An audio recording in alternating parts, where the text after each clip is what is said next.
satu minggu dapat 18 juta dolar cuma dengan live streaming. Nah, kalau kemarin-kemarin di Indonesia, kalian inget dong, banyak kan para tiktokers yang bisa mecahin rekor dan jadi pusat perhatian gitu ya. Nah, sebenarnya sekarang di Indonesia juga ada nih, dan balik dari platform yang itu juga, Douyin itu kan TikTok versi China gitu ya, dimana ada satu orang influencer viral, influencer Douyin di China bisa ngasilin sampai 18 juta dolar dalam seminggu. Lu hitung nih, 18 juta dolar berapa tuh? Gede banget loh. Bener nggak? Sebenarnya gini, yang unik itu bukan 18 juta dolarnya, karena kalau misalnya angka menurut gua, ya pasti nanti makin Indonesia ya, dari 7M berapa, saing-saingan, terus-terusan pasti, angka tuh pasti bakal naik terus. Yang bikin menarik dari Zhang Xiang ini adalah, gua nggak tahu ya namanya, nyebutnya bener apa salah, correct me if I'm wrong, gua nggak tahu cara bacanya. Tapi maksud gue yang menarik tuh gini, sebenarnya bukan jumlah angkanya, tapi cara dia nge-live streamnya. Jadi kayak kalau kayak orang kan di Indonesia nge-live stream panjang ya, bener gak sih? Contoh nih, biasa kalau di Indonesia kan live stream kayak gini, dibeli kakak, ini bajunya bagus banget, harga 100.000, ini bisa begini, bisa begitu, bisa begini, bisa begitu.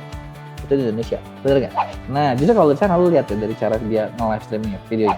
这个音响平时买是不是很贵？是的。今天可以进入蓝牙模式11来上车， 11抓紧手速没多单哦，是的。 10块， 10块，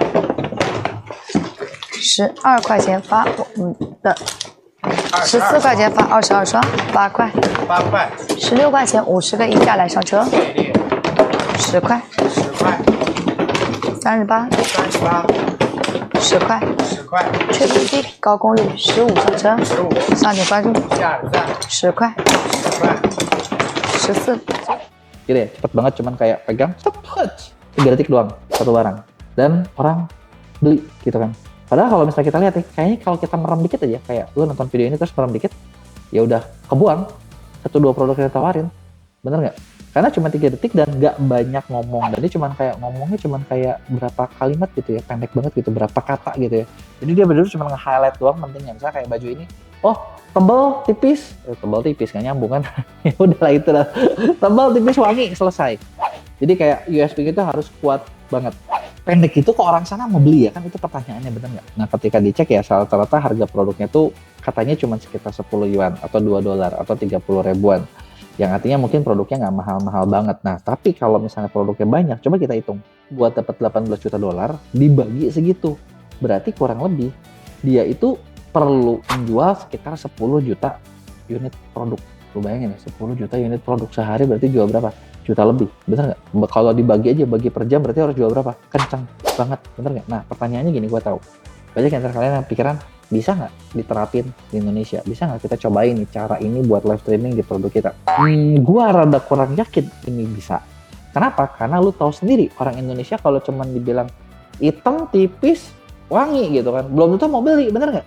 Orang dijelasin panjang lebar baru nyerocos baru beli, bener nggak? Kecuali mungkin yang uninya udah super terkenal, tapi kayaknya super terkenal juga ketika pakai di Indonesia, kalau kita pakai cara kayak gitu nanti yang ada malah brandnya komplain, bener nggak? Gila ngomong barang gue pendek banget gitu kan, orang Indonesia pengennya dipanjang-panjangin, bener nggak? Bukan dipendek-pendekin. Nah tapi menurut gue nih ada beberapa tips buat kalian yang memang pengen bisa jualan live streaming rame yang bisa diterapin gitu. Ya harapannya ya jadi siang-siang susah lah ya, jadi KW 3-nya, KW 4-nya it's okay lah ya.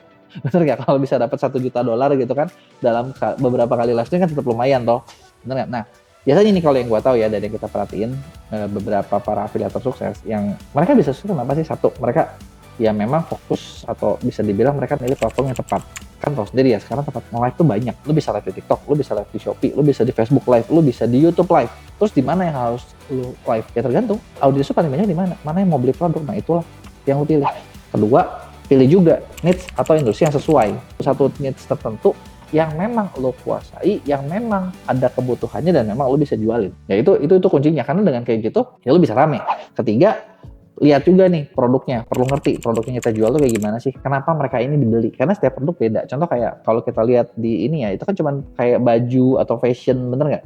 Yang mungkin kayak kita cuma perlu ngejelasin utamanya apa gitu, orang bisa mau beli. Tapi kalau misalnya ini dipakai di produk yang misalnya kayak skincare, perawatan, orang nggak mungkin dong mau cuma 3 kalimat gitu, bener nggak? Wangi, kental, apa gitu kan, terus kenapa gitu kan, bebas dirawat gitu kan, ya semua juga ngomong kayak gitu. Keempat ya, persiapan, bikin persiapan, skrip kalian atau rundown-nya kalian mau ngomong apa aja, jadi nanti itu bakal mempermudah. Dan ketika ketika lagi nge-live ya jangan lupa juga buat interaksi sama penontonnya. Jadi kayak penonton diajak ngobrol, pendapat kalian gimana? Ininya kayak gimana gitu kan. Terus ya siapin juga nih setupnya, mulai dari perawatan, pencahayaan, lighting, mikrofon gitu kan. Nah ini karena bakal bikin tampilan kalian lebih oke. Terus bikin juga nih special offer buat penonton live streamingnya. Karena kalau lo nggak bikin special offer, live itu nggak mungkin laku sih, karena ngomong. Jadi cuman kayak kita jualan biasa sama jualan live ya nggak ada bedanya ya nggak akan laku gitu. Kecuali kalau memang barang itu perlu didemonstrasiin, bener nggak? Perlu demonstrasiin dan biasanya ya kalau orang Indonesia udah live ngapain ujungnya? Promo, bener nggak? Promo diskon baru mau beli gitu kan. Nah belajar juga nih tentang analitiknya. Karena sebenarnya ketika kita live streaming atau ketika kita bikin video, platform tuh ngasih tahu kok mereka tuh lagi ngasih tahu apa aja gitu kan. Nah tinggal ya lu harus tahu nih analitik apa yang ada gitu kan. Nah terus ini poin terakhir yang biasanya orang Indonesia tuh paling sering lupain, yaitu apa? Sabar sama konsisten. Jadi si Zheng Xiangxiang ini sekarang kita lihat kayak wow hebat gitu ya si Zheng satu ini ya, bukan Zheng ya. Tapi sebenarnya si Zheng ini udah dari 2017. Jadi artinya udah 6 sampai 7 tahun. Dan ya udah 6 sampai 7 tahun artinya dia udah cukup hatam, bener nggak? Udah ngalamin nih asam garamnya. Oh gue nyobain promosi panjang kayak gini rame, gue nyobain ini enggak, ini rame, ini enggak. Jadi udah tahu nih sampai akhirnya nemu pola yang nyaman buat dia sendiri, yang cocok buat dia sendiri, dan akhirnya ya itu yang bakal jadi nge-boom. Jadi poinnya apa? Ya itu tadi, beberapa hal yang bisa bikin live streaming kalian lebih menjual. Nah menurut kalian nih, kalau kalian dipromosin sama kayak si Zheng Xiangxiang, mau bayar nggak lo? 3 detik doang.